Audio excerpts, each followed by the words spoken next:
Time is it? That's close enough, huh?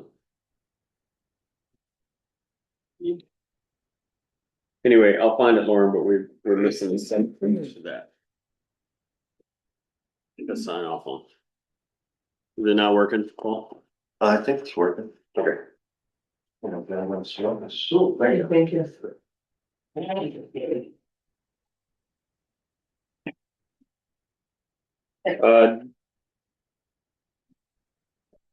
Doug, are you here for something specific about the town hall? About the town hall and the table.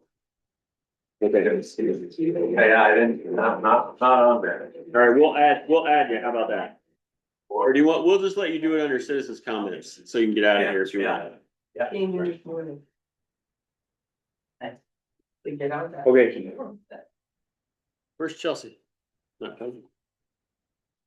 Hey, nope, not Megan.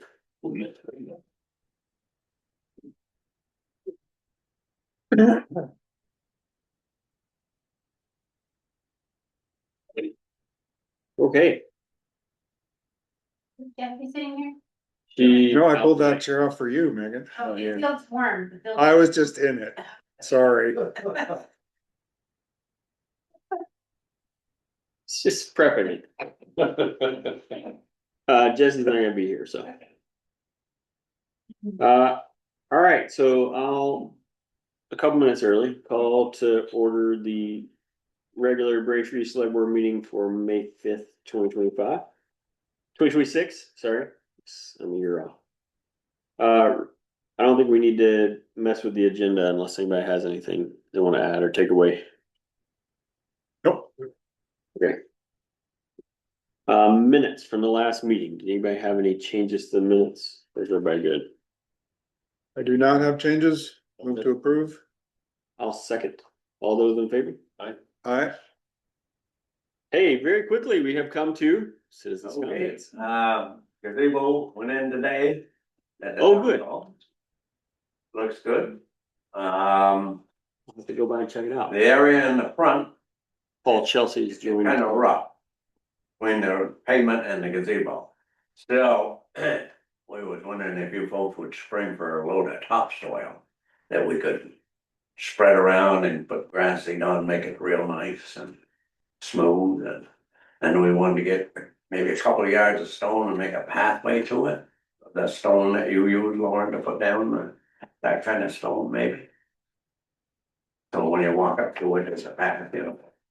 Okay. Crushed stone, yeah. Yeah.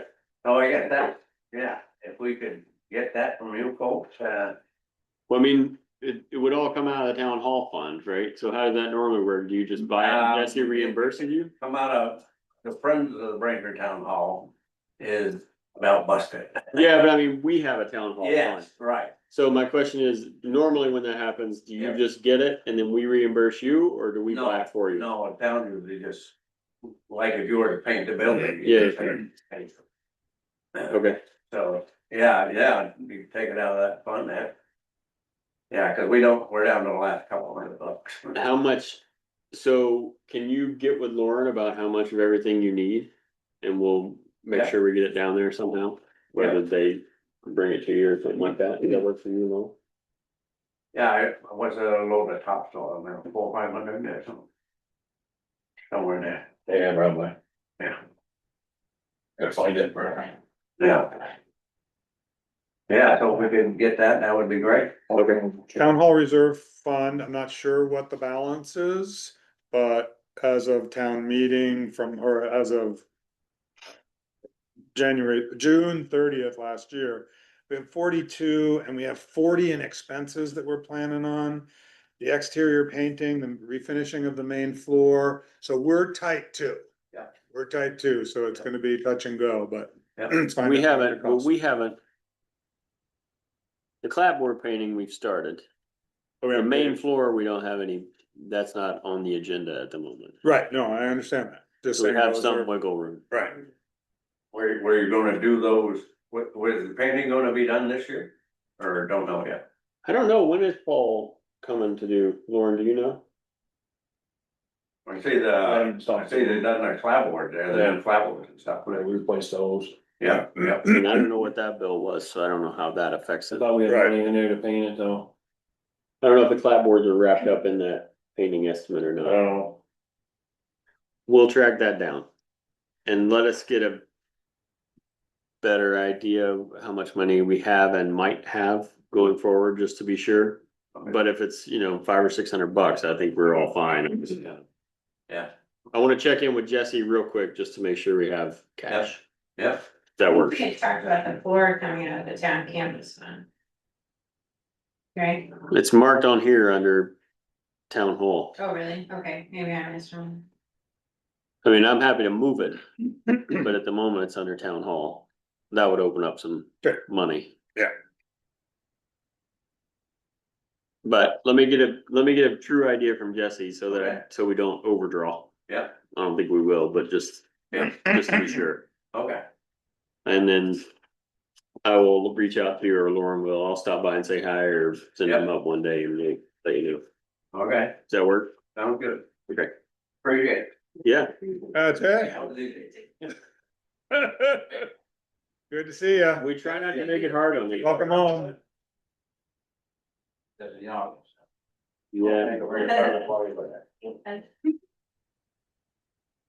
Yeah. Okay, Linda, would you like to go first on our semi-annual reports?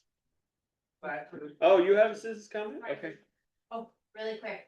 I have a question, for the board about, special appropriations and if the town has a policy about, if a entity that was, appropriated a special appropriation meeting, does not, take those funds within the fiscal year in which they were appropriated, does the town claw them back automatically? Or do they kind of continue to hang out and wait in the town's general fund for the entity to withdraw?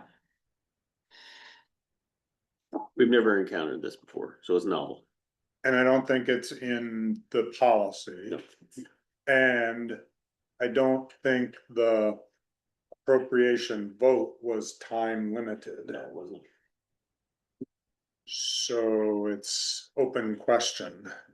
Yeah, Um, I've heard that Randolph has a policy that if you do not take your special appropriation in the fiscal year in which it was appropriated, it's gone. You don't get it unless the voters approve it again. In relation to a new fiscal year. yeah, But I don't know that that's universal in, across the board, but. The reason I'm asking is, because the Snowsville Community Trust Board is, I think, getting closer to closing on a property, but likely won't, close until after the end of this current fiscal year. And so the timing would be of them withdrawing their $50,000 would be, either right at the end of the fiscal year or somewhat after. but wasn't that appropriation for the prior fiscal year?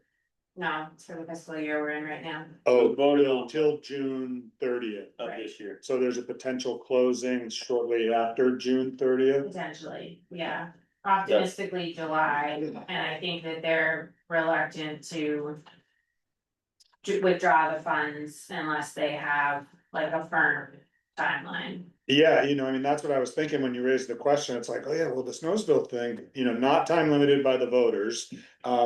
And also intended to provide, a runway to accomplish the goals of the organization. So, my own sense is that, the appropriation should last until someone calls for it to be undone if unused. So I don't know. I think we wanna strive to give Snowsville Community Trust a firm answer.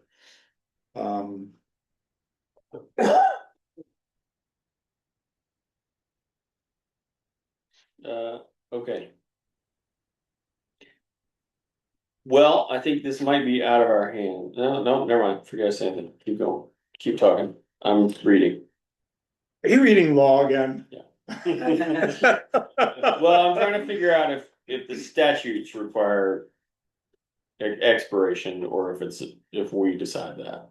That's what Yeah, I'm trying I to mean, figure. sometimes even in state government, some funds are not use it or lose it, you know, you just have to be reauthorized in the next year by the legislature to continue using the money the way originally appropriated, but it's not like, you know, you don't spend it, it's gone, so. I think it's a policy the town just needs to decide on, and if you want any boundaries around it or not. But I think like the trust is And I have to willing, sort of stay back on this. yeah, Right. the trust is willing Thank to you. look at, you know, some options, like withdrawing the funds and holding it in escrow. If that makes the town feel more comfortable, so. I think there's some options. I mean, there's a part of me, practically speaking, and you know, the Snowsville example is a really good one. It's like, you know, most appropriations are, you know, taken right away, put into the budget as revenue, right? And the Snowsville one was, you know, an unusual one in that it didn't go One. just into the budget, it required a whole lot of hoops, and there's still hoops to be. Well, and part of the issue was that the board was in, the community trust was in a position when they made the request where they thought it wouldn't go this long, if that makes sense, right? Yes, And so there was sort of a change in path that caused this to happen. yeah, I get that, you know, but as a voter, you know, I wasn't expecting it was going to necessarily go the way everybody thought. You know, if the, you know, if a different building comes up, and it takes a little longer, I think, you know, with the resounding vote for that appropriation, I'm pretty comfortable that the voters want that to be a continuing, appropriation. I think from moving forward, to your point, Megan, you know, maybe when we're fielding appropriation requests, we should look for the ones that may need to be time limited or not. You could also Right. write into the policy, you know, write into the policy, they'll expire after a year unless a special vote of the select board or unless Love it. when it's instituted. Or when it's voted on, you know, it's like, this is intended to last for at least 2 fiscal Right. years, and you can come back and ask for it if you haven't used it by then, right?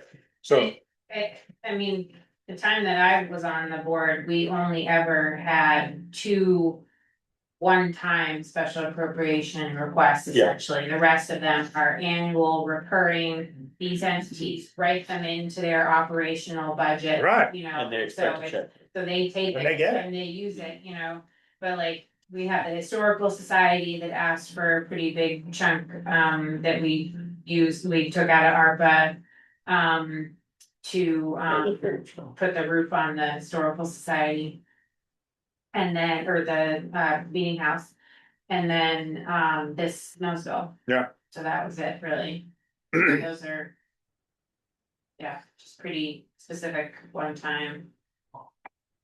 So, I think it's just something that, yeah, you should consider and put in your policy how you wanna treat, you know, those requests that are more of like the one-time nature.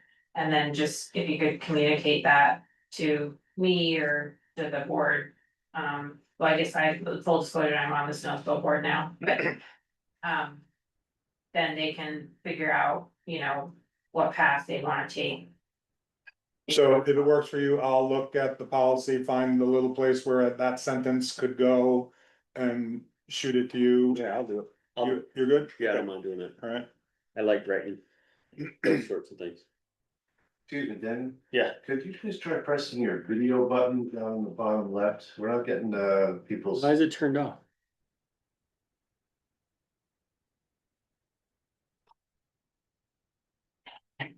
Now it's on. Okay, Sorry, I spent all day in Zooms and I've had my camera off. I didn't think of the fact that it's off now. And while we're on the subject of Snowsville, there is an outstanding, you know, proposed contract between the town and Snowsville. That was a part of the conversation at the town meeting when the appropriation was made. I will refresh that communication with Snowsville on behalf of the town and go from there.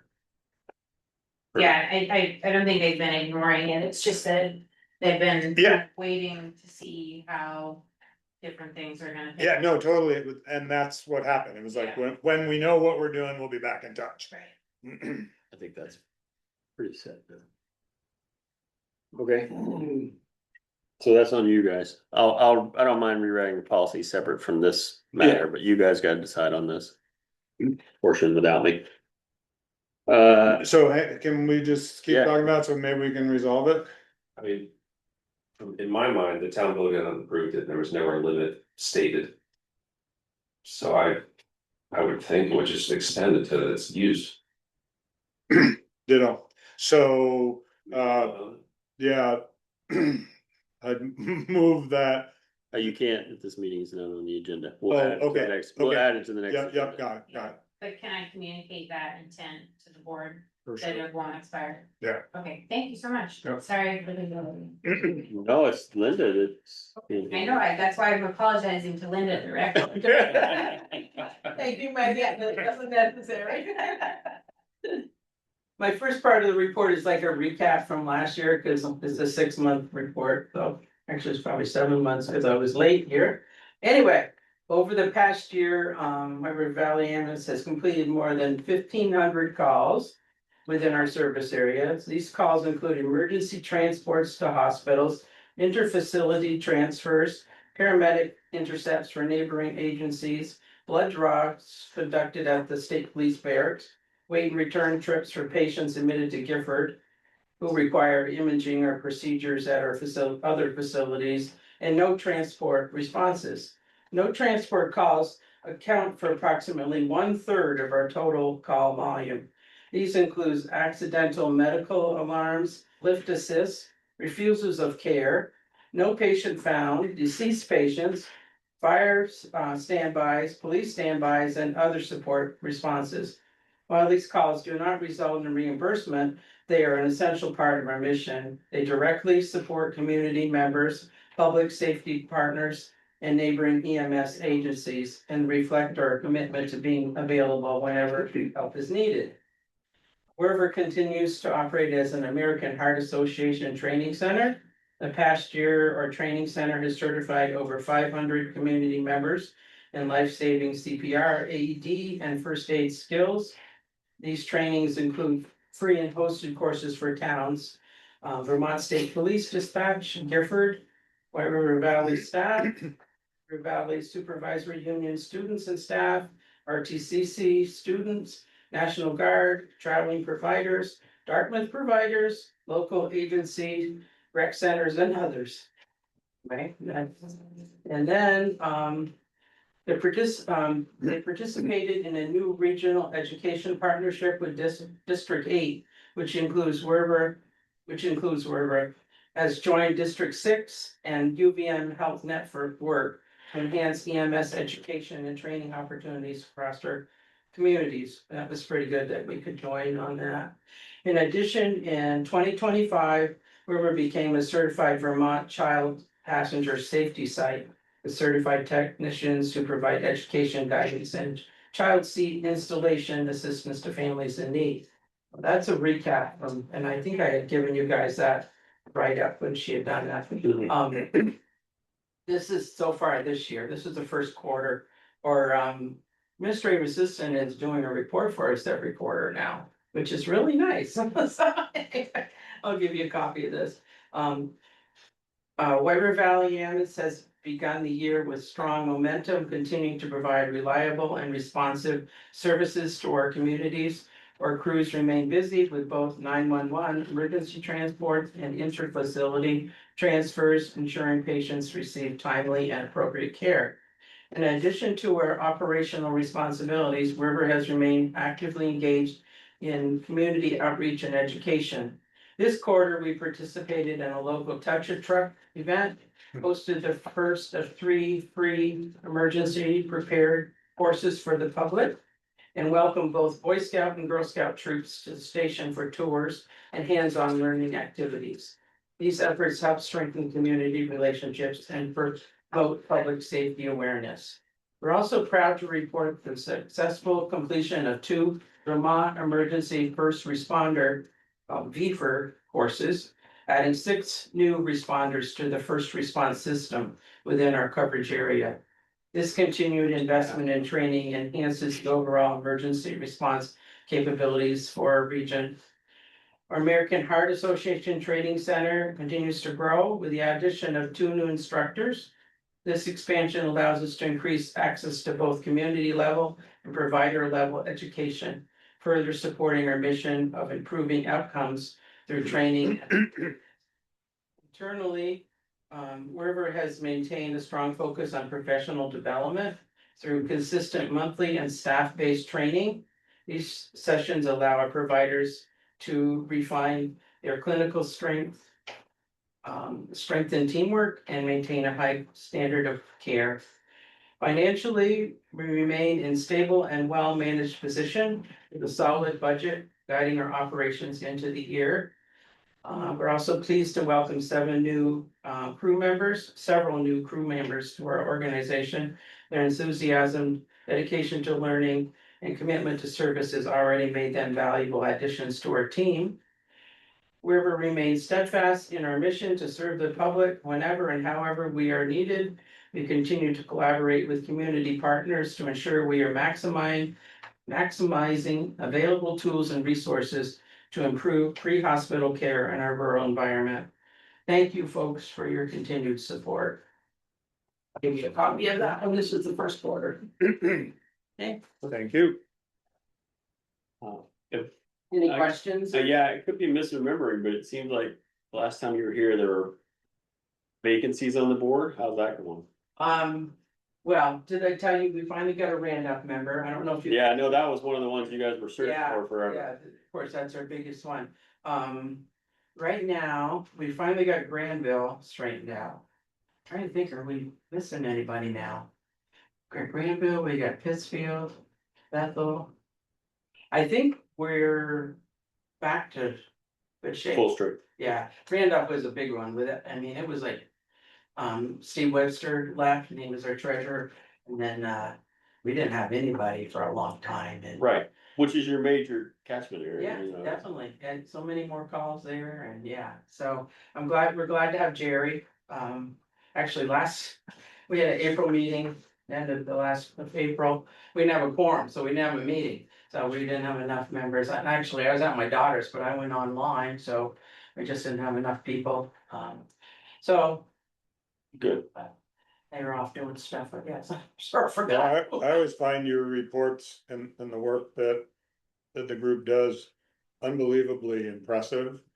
Based on the, the rural nature, the diversity attached to all of that and. Yeah, Well, just one of the things they're doing that I was gonna ask about, and then you addressed it, was the first responders you're putting out there. I'm glad to see that still Yeah. going, cause that goes a long way. in fact, it had, I would love to get something going more with our area over here, I think. Yeah, I was wondering if you're doing them over here. Who had been, I didn't read that part, First responders, okay, here we go, let's see. Agencies currently first responding under River license, okay, include Rochester, Bethel, Pittsfield, Stockbridge, and the Randolph Police Department. Barnard Fire Department maintains its own first responder license. But yeah, so, So you need some in Braintree. yeah. I don't know how you get interest, I mean. Takes a certain kind of person to wanna be a first responder, so, but, certainly. There'd be some training. River would be glad if we. Do you know what this is? And I don't. Okay, so, what was it, maybe, I don't know how many years ago you guys started that. It's been maybe Yeah, 6 it's to been 8 a years. while. And a lot of times they work with the fire department. Right, so in an effort to sort of shorten response times, I guess is the best way to put it. We're maybe 8 years ago started training people in the communities as first responders so that they could show up and help before the paramedics got there, stabilize or do whatever they can Yeah. if they're around. help out. While, you know, we're in Pittsfield is trying to make it to West Braintree. Yeah, yeah. And- Luckily, well, I don't know how, but I don't know, but I'd have to track the response time, like say way back out on 12A or. Yeah. Snowsville area or whatever, but, luckily, we're not like Pittsfield. Or- Yeah. Or even Rochester, you know, Right. sometimes to get over that hill I got you. is, So it was an effort to sort of help the yeah, places way out to have somebody. that yeah, and might- Greenville, they, you know, you're not a paramedic, you can't, yeah. even an EMT can't really even get Greenville. at it, but right, you can go and Yeah, help as best you can. It was a new certification level that they started. yeah, Cool. so, Granville and Hancock too, they're. way Yes. up there. I'd like to see maybe East Randolph or. I don't know. Yeah. But anyway, I don't know if you guys have any ideas how we could put that out there, I don't know. I could talk. I mean, it might be, you know, it might be worth bringing up at town meeting one day. Okay, I mean, okay, sure, I was formerly a wilderness first responder, it's not the same, but you know, I did that for 12 Yeah. or 14 years. I would help you out, I'd join the program Sure. if that's what you and I wanted. think they do some of that. And was an EMT before that, so. Trails over in Rochester and stuff that they've had to help with some of that. Yeah. Yeah. Well, anyway, I'll check with Matt too, he may have a good idea. Yeah, but I think it's probably worth mentioning, cause I don't know that it's ever been mentioned town-wide. Right. Not everybody reads our minutes, No, so you're right. to just give a blurb at town meeting might go a long way. Sure, yeah, and, be glad to, Okay, yeah, we'll keep that in the back of our mind. all right, sounds great, yeah, all Okay. right. Well, Thank you you. guys have a Bye-bye. good night. Thanks, Lynn. Okay, Thank you, welcome, Linda. welcome. So I'm gonna back up just a little bit. I'm noticing we have Yeah. a Michael online. I don't know who that is. So Michael, if you can hear me, you wanna, let us know who you are, and then if you have a citizen's comment or something, feel free to go for that now.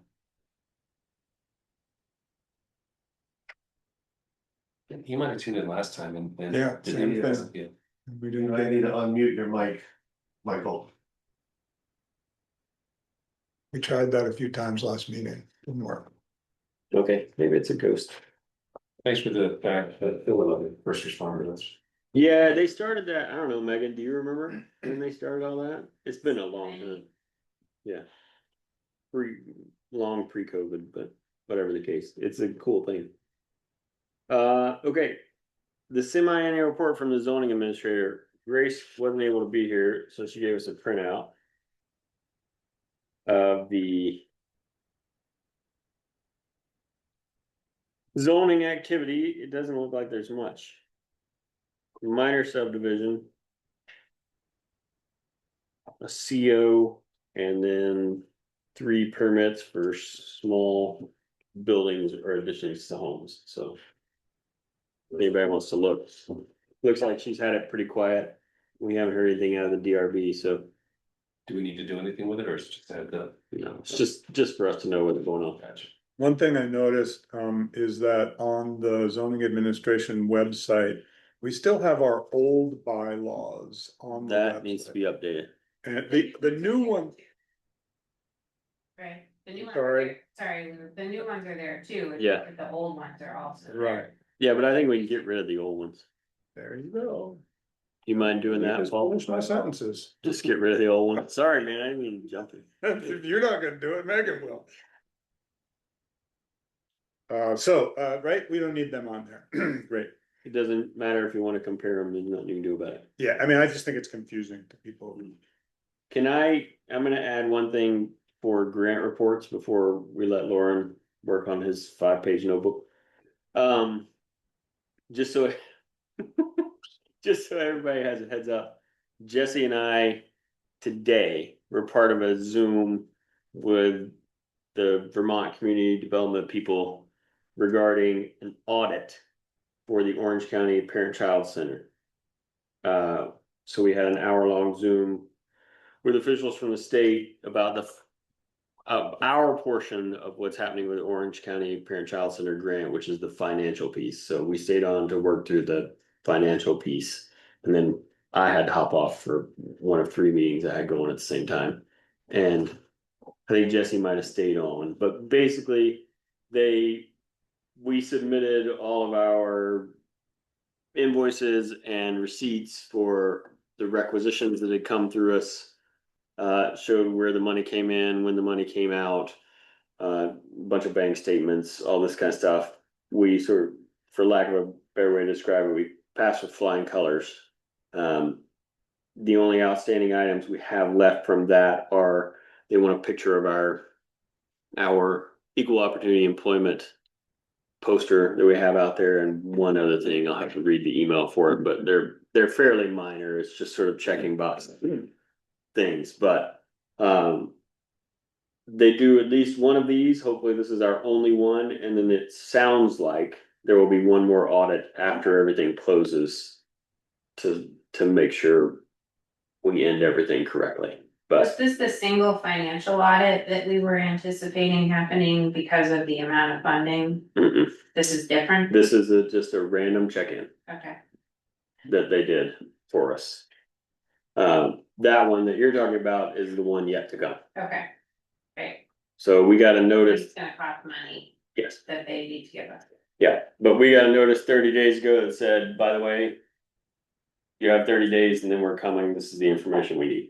So luckily, with the help of Two Rivers, we got everything done. And we wouldn't have made it as far as we did and done it as smoothly if it weren't for Sarah at Two Rivers. So God bless her, she helps out a lot. Yeah, and I'd like to say thank you to you for attending that audit Zoom, and also to Jesse. You know, I really think this is a super valuable thing that we've taken on here, and it's an administrative headache, and it's a hassle, but it's so beneficial, and they needed a town, and you know, so I just want to publicly acknowledge the effort that, you know, Jesse has put in as well to keep all this going, and to thank you, Dan, for picking that ball up. They do still, one thing they did mention is they do still need our fair housing training. They said, but we know we canceled and we're gonna schedule again. So when it's scheduled, Right. you go to it. I Yeah. said, we're ready and waiting. So, okay, highway report, now it's yours, Lauren. Perfect. Fuel line leak on the 2021 Mac. So I took that up to Eastern Trucks, which is big Shelby truck, Mac dealer up there. They had it fixed because it's a real royal pain in the ass. It's been up there for a day and a half. So glad we didn't try to tackle it. Yeah. So I think it's ready now. I got an email today, so that is ready, so. Then Sam Paddocks, we put some topsoil back up there on some of the pit, reseeded that down. Chris is going to River and Roads training tomorrow, Thursday. Derek Oh, it's part of the like road scholar stuff. Yeah. Derek Rossi is gonna take care of this threshold over here on the south end of the building. On the walk-through door. Okay, This threshold, which had to step over. yeah, I'm having him knock it out, he's doing it Friday. Gonna fix it, so. Washburn Road, turnaround. The guy asked me if we would fix it, and I said I'd have to run it by the select board first, make sure it'd be alright, cause I'm not just gonna. Do Washburn's class 3. Yep, we turn around up there and. Peeled it right. I mean, if we did the damage, why wouldn't we fix it? Just apply a saw to bear that out, like. Yeah, So, probably should fix it. yeah, I think that's a given, especially if he's the one that did. Yeah. He did worse one he did, really. And so we'll fix that, and then Dustin Drive, that's got a big berm up there that's been built up over the years. Had to turn around and fix that too. I don't know what they gravelled that road with, but it was just a muddy mess this spring. When the last time it was done, I can't recall anything being done to Dustin Drive in Well, 10 the years. town accepted it, I guess, for what it was, right? I wasn't here when they did, but Yeah, but I mean, in my time on the board, I can't remember the road foreman ever mentioned doing anything to it, so there's no telling. So the developer built it, and that's what it is, right? well, it's cool. Basically. Yeah. School. Oh, The high school, the RTCC, they did that. Mhm. Put that development in there. Building things, That's lasted this long. so, yeah. Should be fixed, so, yeah, everything else. And on another note, good news, Paul knows, he was informed today too. Better Back Roads grant for Thresher Road and Allen Drive was approved for Rachel. awesome. 75,000. Beautiful. So this is the 3 culverts, Yeah, inline culverts that washed out 2 years ago. they've been washing out every storm because Yeah, the culvert that we need is like 4.5, 5 feet. And there's only a 2 foot culvert in there. there's a series of 3. So you wonder why it washes down Thresher Road. And I've been, back when Jeff was here, I tried to get him to do it right. Never happened. I think they doubled up one of them. That was like the fix. Yeah. They did 2 side by side. Yeah, 2 foot, an 18 and a 2 foot culvert on Allen Drive. Yeah. It's all, it's ledge, it's wide. Nothing a hammer won't fix. Great, Nice. that's a decent grant. You're gonna need all of it. Yeah, I bet. Hammer out the ledge and buy the culverts. Yeah, cause how much was that 38 footer? I don't even remember, but it was Now it's time to buy the hammer, right? frightening for that culvert out there. That's, No? I'll talk, let me just say, you buy a hammer, you guys wanna buy a hammer, that's okay, but. This machine that we have has extended boom on it. So the further out it is, it's gonna put more stress on the boom. And those hammers break booms. So I wouldn't suggest putting one on this machine. Contracted out, save our equipment. That's what I do, cause it's hard on, hammers hard on equipment. The guy that hammers for, did the end of Ducloud. He told me, he said, I've had to replace one boom already. Broke it right off. And that's $100,000 probably. Yeah, right? I mean, maybe. Not a theory you wanna test. Right. Yeah, not really. So it's still we can rent or is it gonna be contracted out? It's probably, I just hire somebody. yeah, he knows the guys helped us up here and there's 2 people in town. 3-4 grand a day. And it's done, Nice. figure out about $8,000 probably to have them hammer those out. Cheaper than buying a boom. Yeah. Really, All right, I don't have anything. Lauren's been running the show and I haven't done anything, so. Is that it, Lauren? I believe that's it. Okay, now we're to the biggie. Megan, this is you. Do you have anything or do you want me to just get going on the MERP? Oh, no, I don't really have any updates. I know Yuri does. So, Lou, you wanna run away with it? Yeah, sure. It's a lot for me and I just gotta start and confess that I wish I could be clearer with all of this, but I'll do my best. First thing I want everybody to know is that when Lime Green was here and we were talking about the cost of propane versus the cost of pellet. Tom from Lime Green suggested that, you know, today, with today's dollars and today's pricing, we would save about $3,500 a year shifting to pellet. That's wrong. He was legitimately using wrong numbers that came from a crazy source. And so I just want to remove that idea from everybody's head that we would save $3,500. I've done all kinds of recalculations of all of that and figure that last we heard propane would go for bulk rate about $1.75 a gallon. It's probably more than that now. The pricing equals out at when propane hits about $1.95 a gallon, it levels out with the cost of pellets. So we're very close to the fuel itself costing about the same, right? So that's piece number one. Piece number two is that we got a proposal for a propane heating, a propane boiler, right? Sorry, let me back up. We have a lime green full boiler proposal for both bays, the heated bay and the unheated bay, including radiant floor. We got a comparable proposal from Gillespie, which is our provider of propane right now, for a propane boiler heating the heated bay, the unheated bay, and the radiant floor, for substantially less, about $46,500.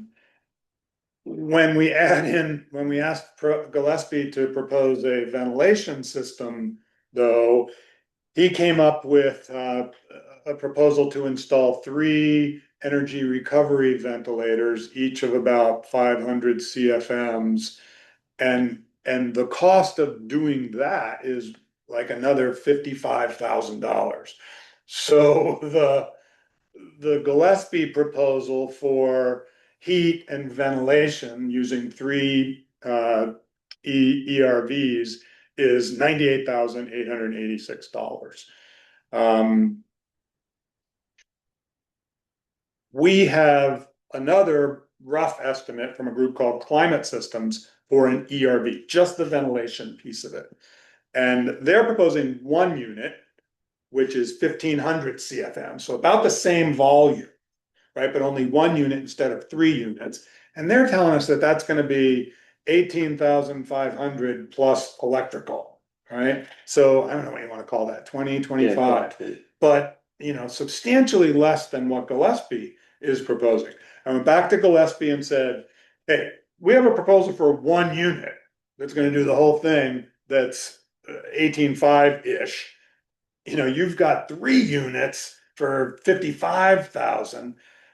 What can you do? He said he'd look into it. Haven't heard back.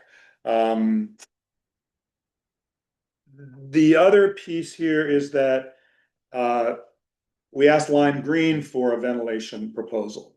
And Lime Green came back with a proposal for a couple, I think 2, not 3, 2 dehumidifiers. Industrial sized dehumidifiers for a total of 16,000 some odd dollars. So now we have a proposal for dehumidifiers to handle our ventilation program or our problem, and we have ERV proposals. I have a hard time understanding what the benefits and detriments of those 2 systems are going to be. My stupid Google research tells me that ERVs are like, I just don't see them as really handling the humidity They problem. know, I have one. Great. It's not a dehumidifier. Right. All it does is cycle air. And so there's some degree of humidity balancing, but it's not going to handle the humidity problem we're going to have there. Right. Yet Gillespie is proposing that, and Climate Systems is proposing that. Well, Climate Systems is proposing it probably because you asked them. For a ventilation system. Right. Well, but every time, and Lauren's been there for a couple of these things, it's like our big problem is humidity. So is that because it's radiant floor Yeah. that causes the humidity Well, problem? Yeah, the radiant without the floor, radiant form right now, You the still- place is a sweat box in there Gotcha. after you plowed. And Oh, gone with makes wet sense. truck. So dehumidification makes a hell of a lot more sense than the ERV in my opinion. Because that's its specific job is solving the humidity Right. problem. ERV, let me clarify my earlier statement. It does a minor bit of dehumidification just as a byproduct, but it's not its main goal. but if it's 80% humidity outside and it's 98 inside and you're just switching air from one side to the other, then you're not really bringing, you're bringing the humidity to 80. but- Right. Yeah. But you're not getting rid of the mass that we're bringing in. Right. So, and Steve from Gillespie knows that that's our big issue is humidity, and Climate Systems knew that. And so we get these proposals that like, you're thinking don't make sense, doesn't really make sense to me. I love the idea of having one contractor who's, doing all of this stuff for us. So, I suppose theoretically, you could say, well, we could stick with a propane system and add a $16,000 dehumidification system in there.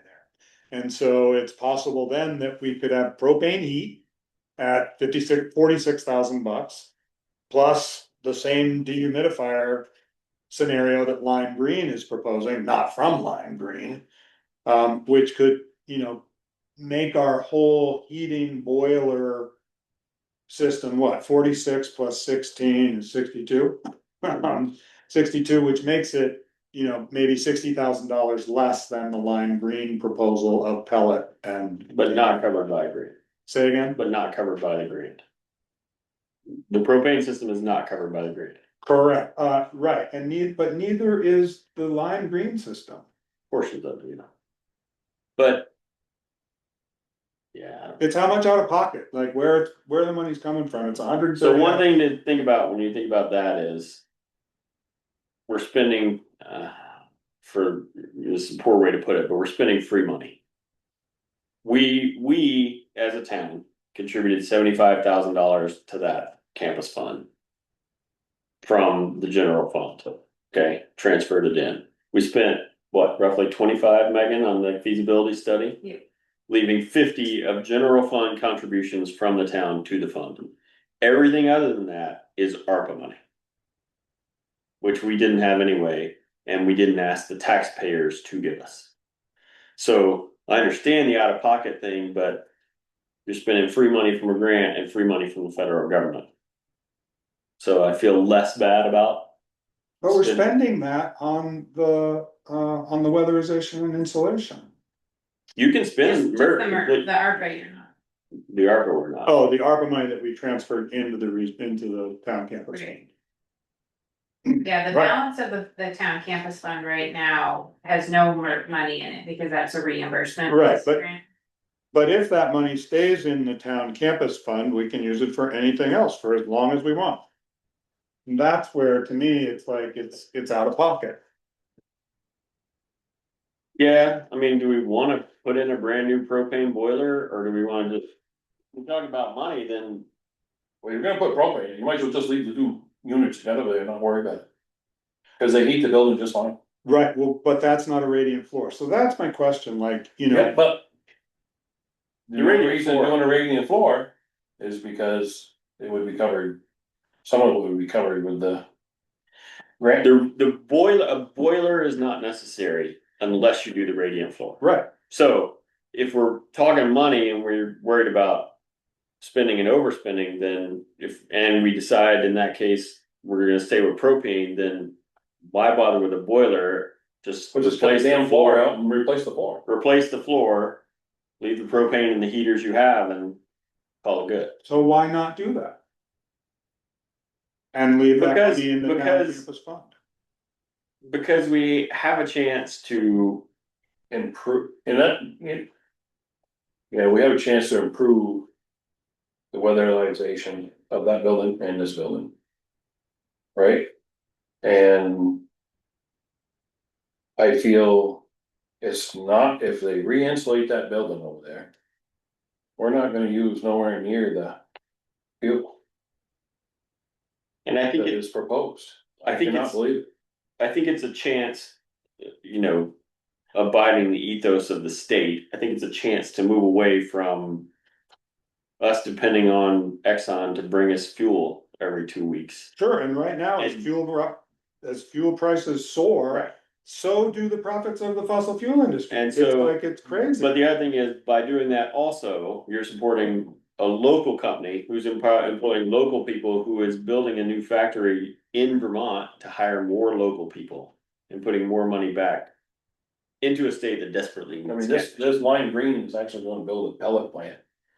Where is it, Wells or? Swells River, I think. Yeah, I mean, I think that's great. Well, So that's your gonna point, supply a lot of jobs. if we go radiant heat, then the entire building's a heat sink and it's gonna be a hell of a lot more efficient than blown air.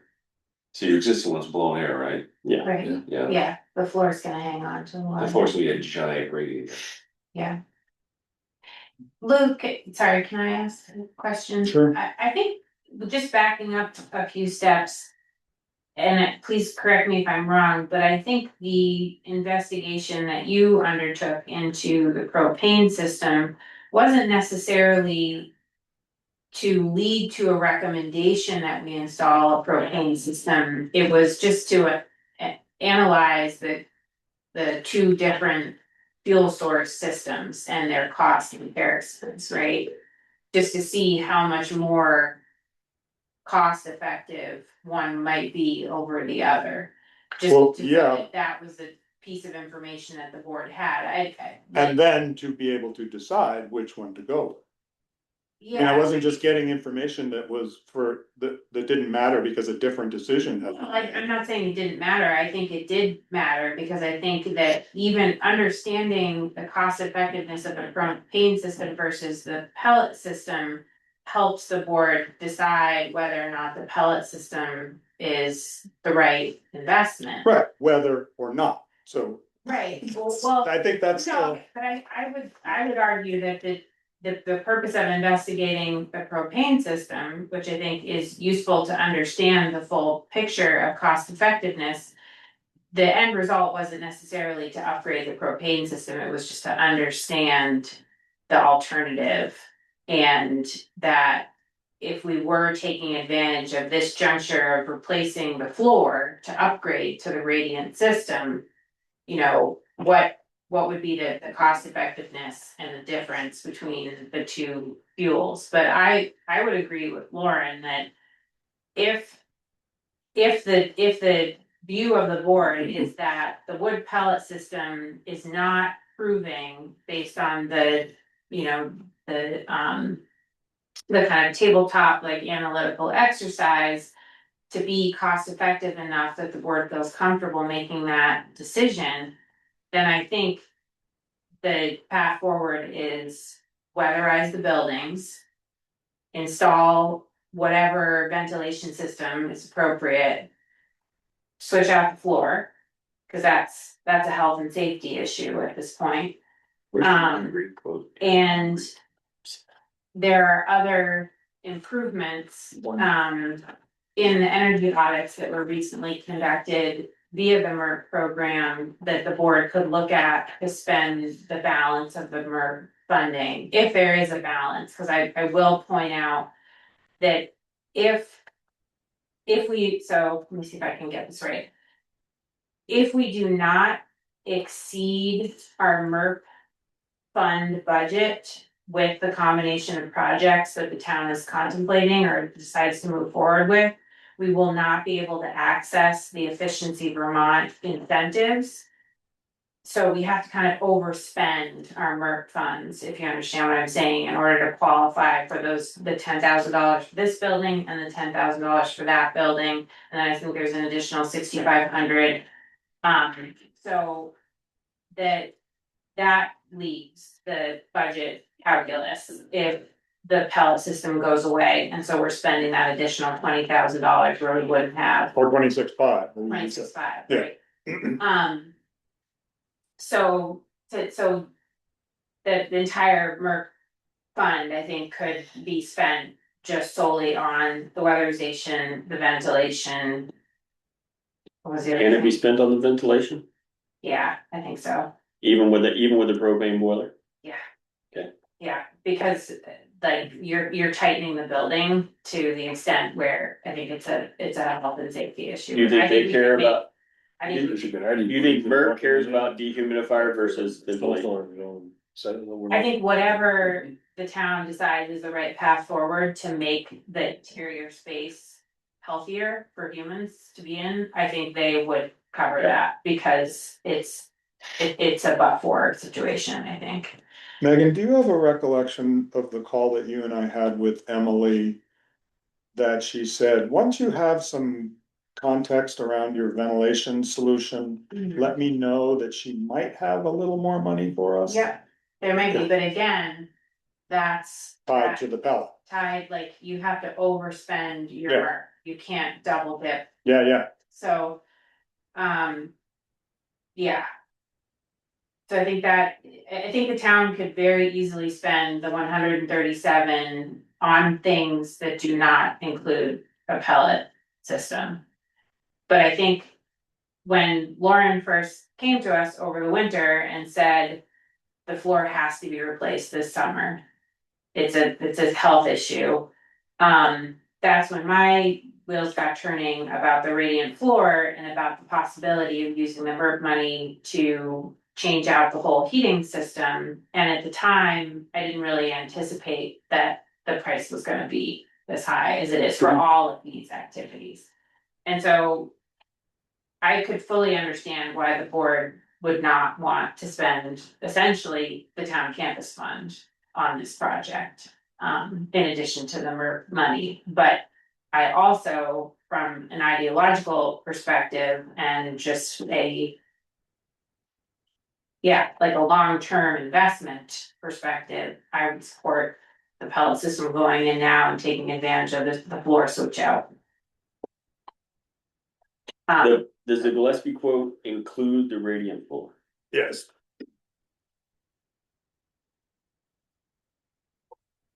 Okay. I don't know, Lou, you've been in the weeds, what's your feel on this? You seem hesitant to go with lime green for the cost purposes. I have a hesitation to go with the pellet system because of the cost rationales. I spent my career trying to accomplish, constitutional rights to a stable climate and to wean our Yeah. cultures from fossil fuels. And so for me to be concerned around this is really difficult for me. But, and so that's why I really wanted to do the dollars and cents analysis, because, we're a small town and we're trying to do the right thing. I think it's absolutely the right thing to do for the future and otherwise to put in a pellet system. Can we afford to do that right thing? And so that's why I wanted to do I the don't think we can afford analysis. not to, And what I'm because of the finding. money we got that's free.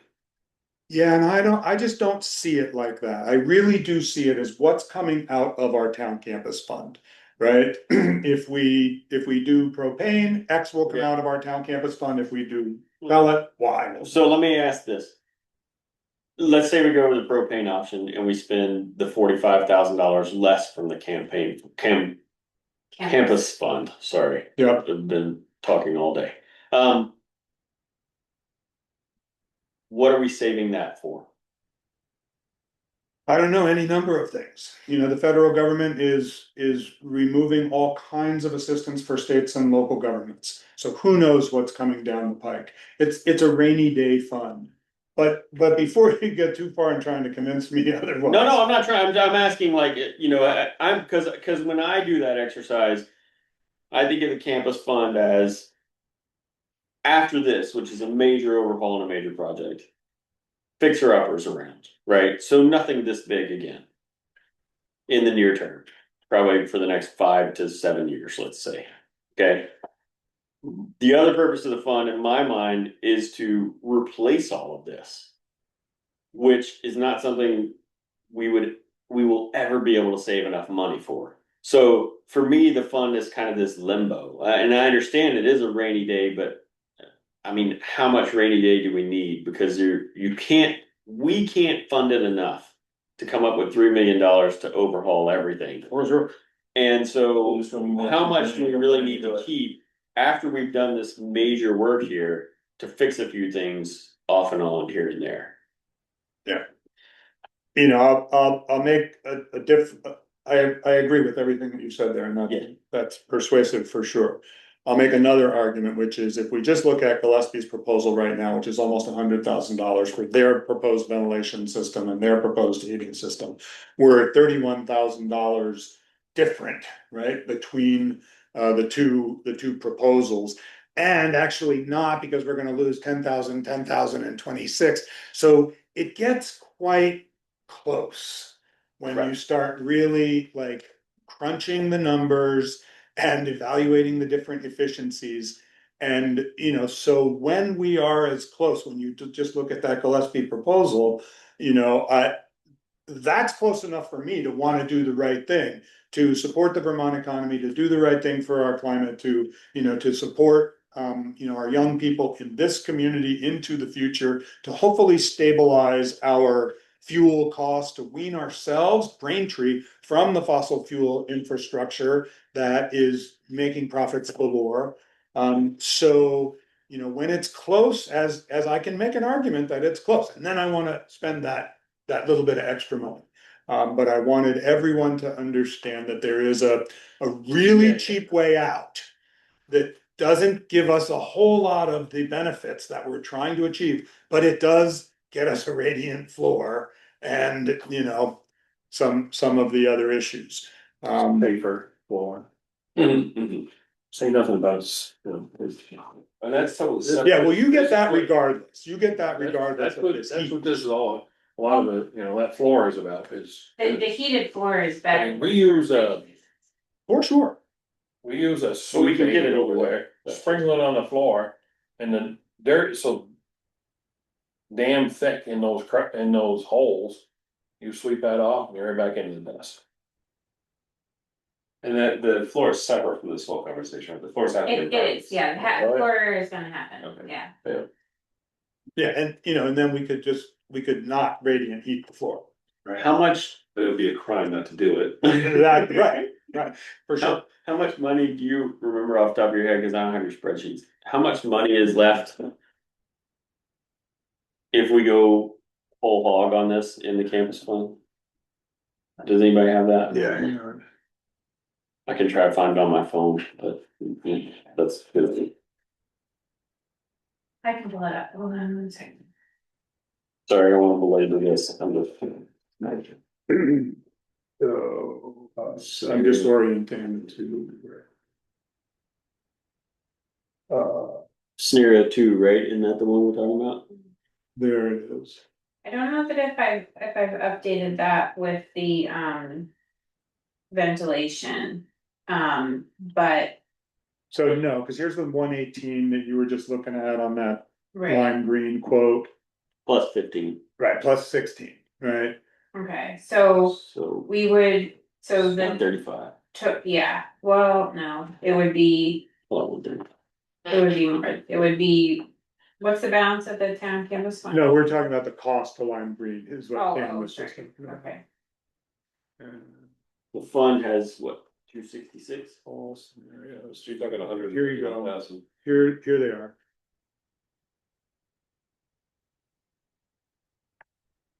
So this is what would be in the town campus fund if we just did the weatherization, right? So we'll be left with 75. And that's taking into account all of the grants and the money we would Yeah. have for it.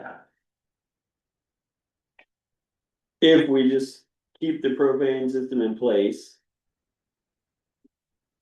Weatherization and garage floor leaves us, Number 4, 168.5.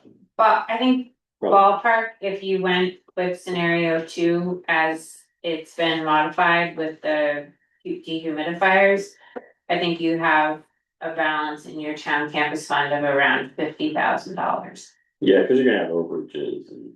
That's like, just being conservative, like I think you would have $50,000 in that fund, all said and done. Which will be whatever, which is basically.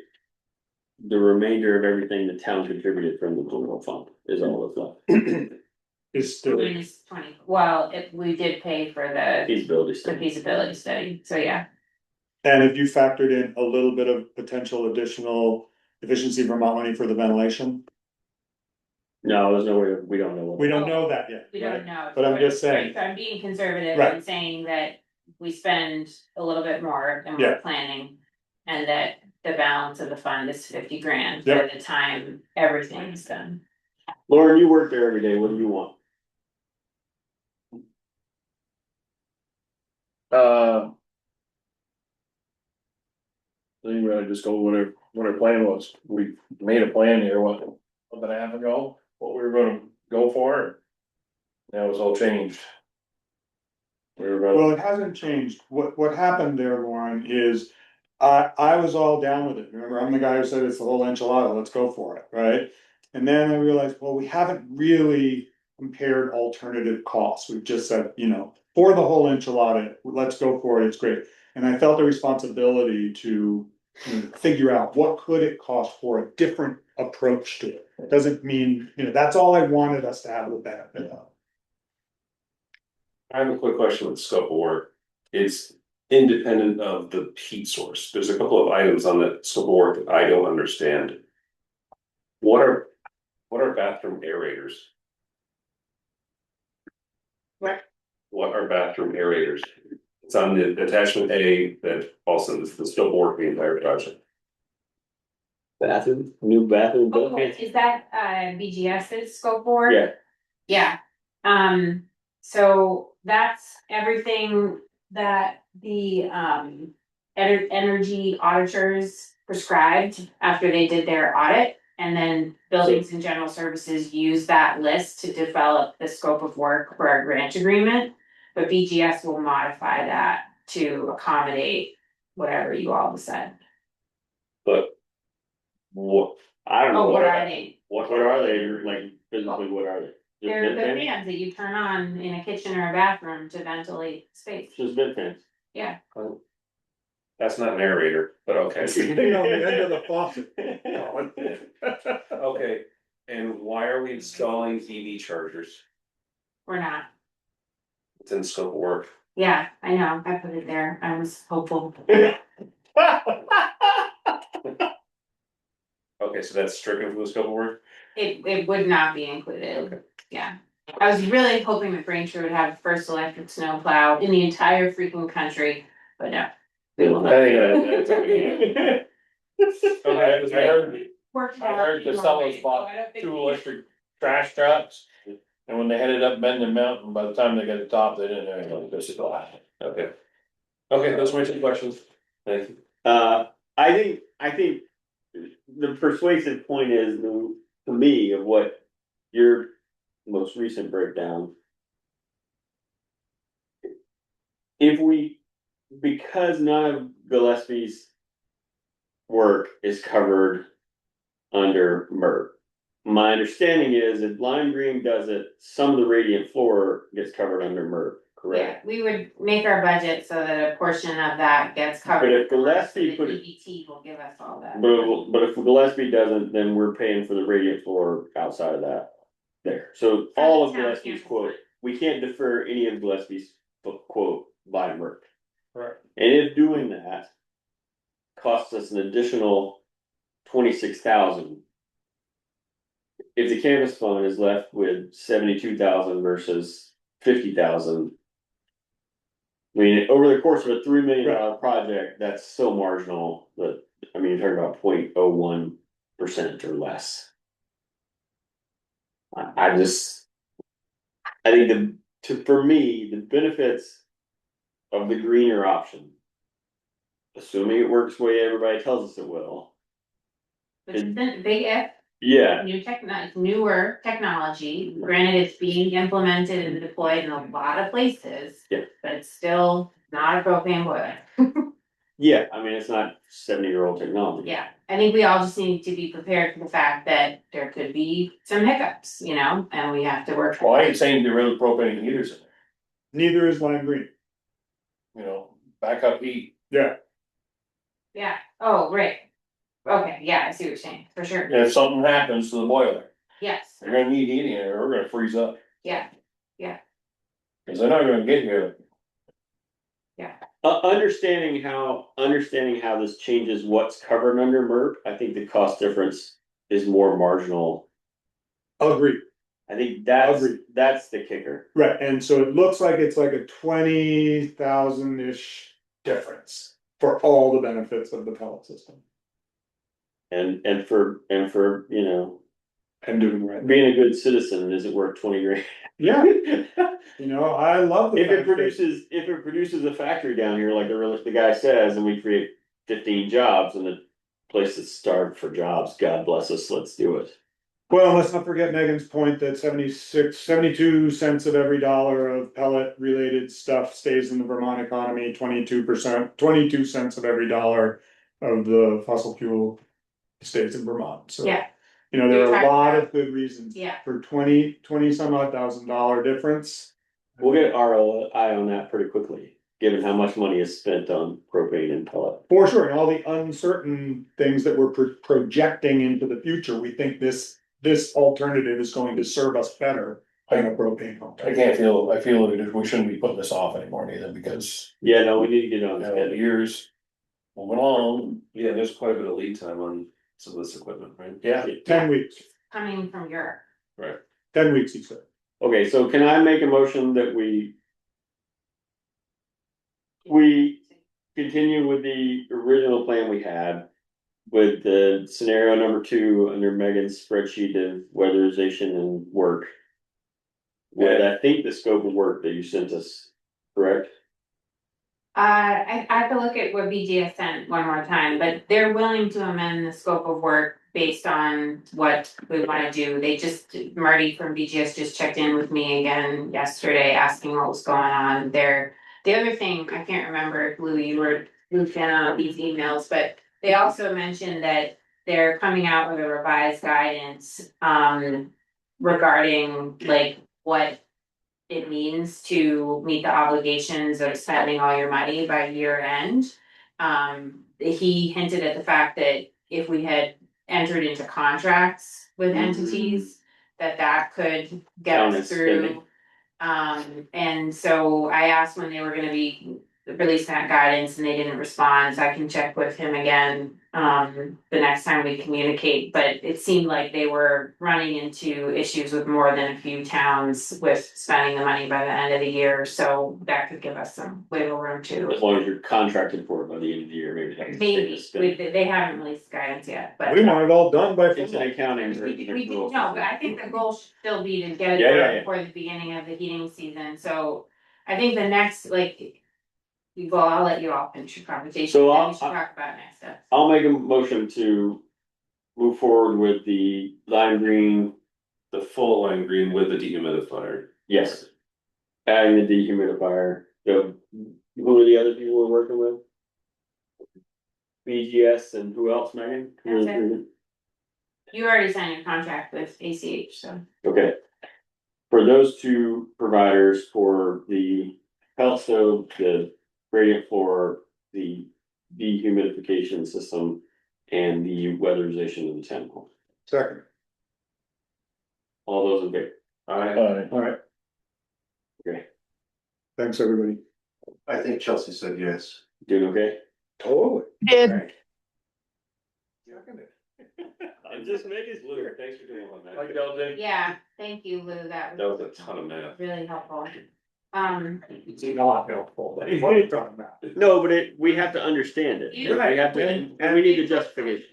Deeper ventilation, which we had talked about when they visited over the winter, and then frankly, I forgot about, And it's all. so, It's all goofy. yeah, Well, there's no real apples to apples comparison, it's a totally different system, so. yeah.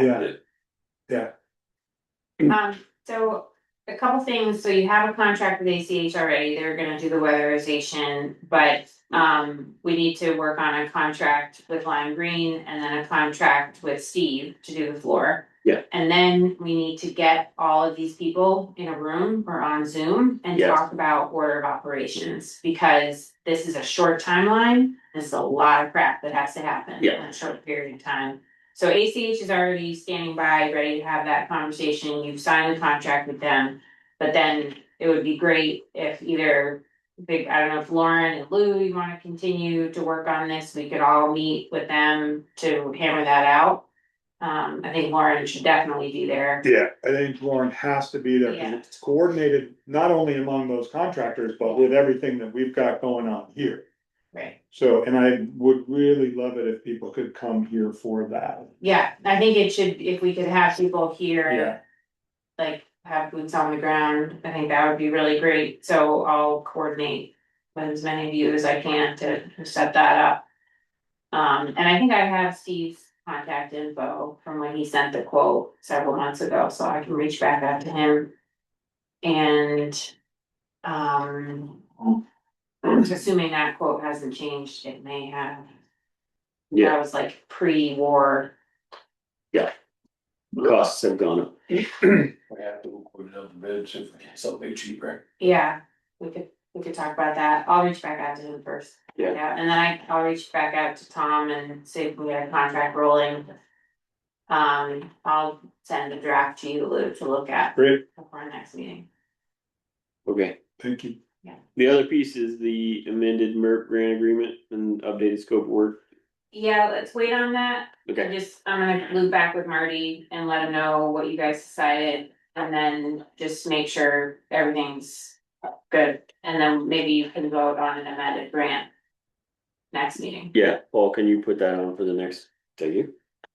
Okay, now the next one on your agenda. Yeah, this is significantly easier. Yes. This is the annual re-update of the local emergency management plan. So this is different from the hazard mitigation plan that is a 5 or 6 year cycle that you all completed last year.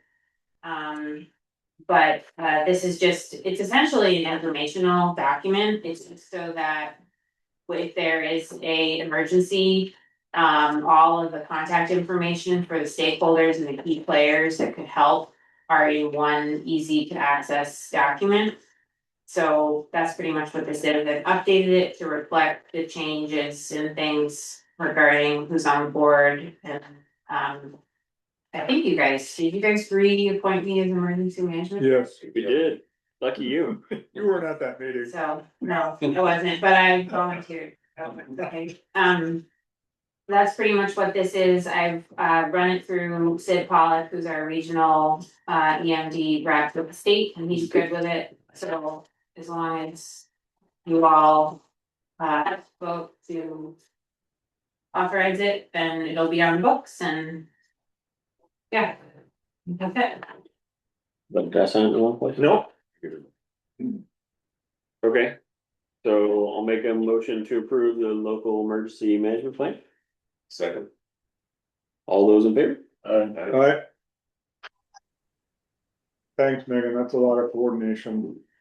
Problem. Also just wanted to know, Lauren, I sent you and Andy information about a new grant for wildfire fighting equipment. I don't know if it's something Randolph wants to apply for. Oh, yeah.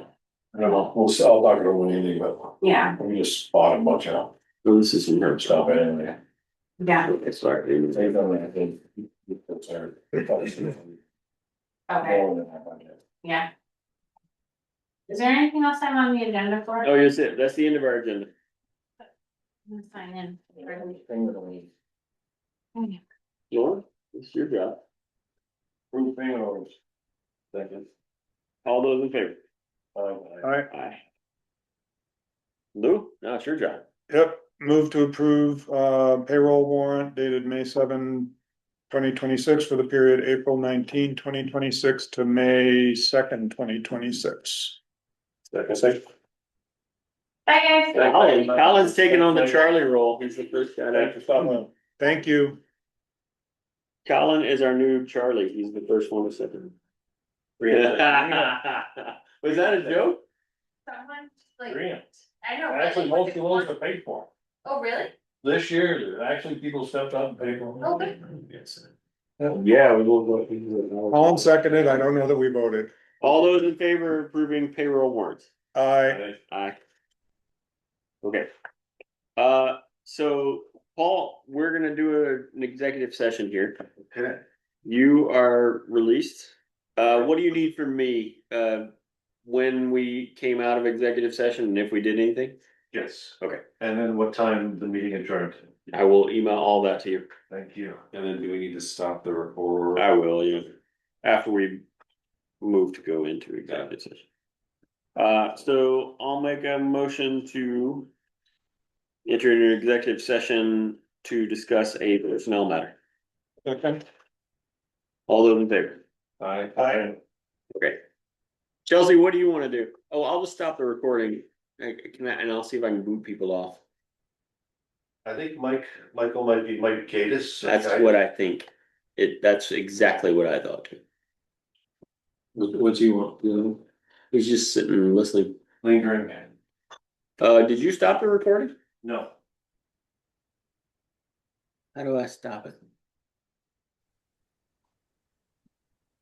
It's recording, it shows it right there. How do I make it? Cloud recording is on.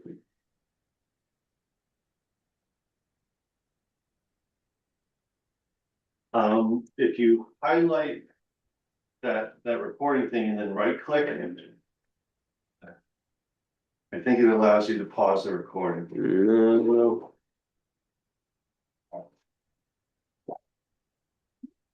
You are the host now. I wasn't the host. I couldn't affect the recording because you were the host. Okay. Alright. That's all right. You want me to pause it and then restart it, or you want me to stop it? Well, if you discuss anything of substance after you come out of executive session, you should probably record it. Then I'll just stop it. I'll stop it and we'll resume later.